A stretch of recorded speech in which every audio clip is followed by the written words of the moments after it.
మన కార్పొరేషన్ కావాలని చెప్పి వాళ్ళు నా దగ్గర రిప్రజెంటేషన్ వచ్చారు. అది చూడాలని కోరుతూ వికలాంగులకు సంబంధించి ఈ మధ్య ఒక ఐఏఎస్ ఆఫీసర్ వికలాంగులకు సంబంధించి ఒక ఐఏఎస్ ఆఫీసర్ వాళ్ళకి రిజర్వేషన్ అవసరం లేదని ఇటువంటి అవమానకరమైనటువంటి వ్యాఖ్య చేయడం జరిగింది అధ్యక్ష. వాళ్ళందరూ కూడా నా దగ్గరికి వచ్చారు. అందులో కూడా ప్రొఫెసర్స్ వచ్చారు, వికలాంగుల ప్రొఫెసర్స్.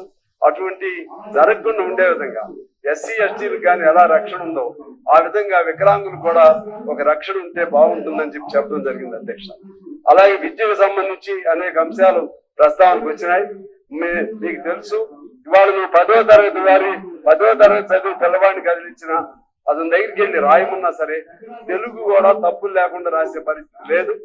ఎందుకు ఈ సిస్టమ్ లో లోపం వస్తుంది? ప్రభుత్వం ఇంకా పెట్టవలసినంత పెట్టలేదు. దానికి మేమైతే 20% అడుగుతున్నాం, మీరైతే 7% ఇచ్చింది ప్రభుత్వం. సరే, అయినా సరే ప్రైవేటు స్కూల్స్ కంటే అన్ని సౌకర్యాలు ఉన్న స్కూల్స్ లాగా ఉన్నాయి.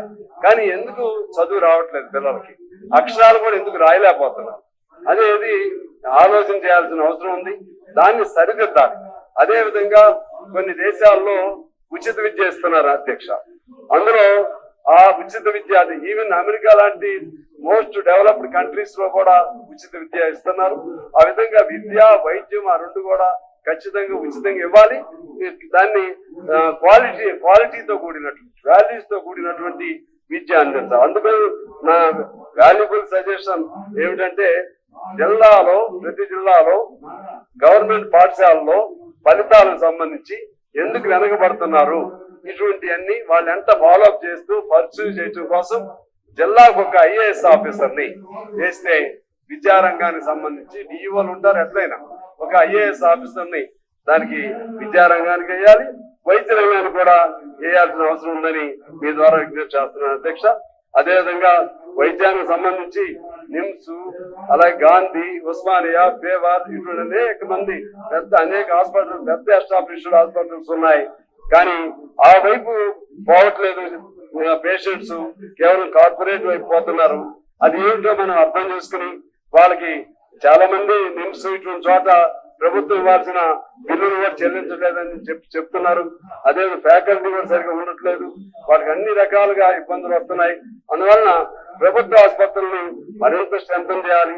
ఆ క్రమంలో ప్రాథమిక ఆసుపత్రులు, ప్రాంతీయ, అలాగే జిల్లా, కార్పొరేట్ 4 దశలుగా దాన్ని ఏర్పాటు చేసి దాన్ని పెంచవలసిన అవసరం ఉంది అధ్యక్ష.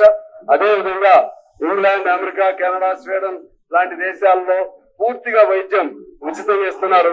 ఆ విధంగా ఉచిత విద్యను అందించాలని మీ ద్వారా ప్రభుత్వాన్ని కోరుతున్నాను. అలాగే ఆరోగ్యశ్రీ 10 లక్షలు చేసినప్పటికి కూడా అన్ని హాస్పిటల్స్ లో దాన్ని అలో చేయట్లేదు. ఒక ఎల్ఓసి అనేది నిమ్స్ లో మాత్రమే ఇస్తున్నారు అధ్యక్ష. అదే విధంగా ఈ 10 లక్షల ఆరోగ్యశ్రీ కూడా పెద్ద జబ్బులు చేస్తే ఒకవేళ ఎల్ఓసి ఇచ్చినా సరే 10 లక్షలు దాటిన తర్వాత క్యాన్సర్ లాంటివో ఇంకా పెద్దవి వస్తే వాళ్ళు బతికే పరిస్థితి కనపడట్లేదు. అందుకని ఇన్సూరెన్స్ ఉపయోగించి దానికి శాచ్యురేషన్ పాయింట్, పెద్ద జబ్బులు వస్తే పేదవాళ్ళందరూ కూడా అది ఎంత జబ్బు అయినా సరే, ఎంత ఖర్చు అయినా సరే ప్రభుత్వం భరించేలాగా మీ ద్వారా ప్రభుత్వం శ్రద్ధ తీసుకోవాలని కోరుతున్నాను అధ్యక్షుడు.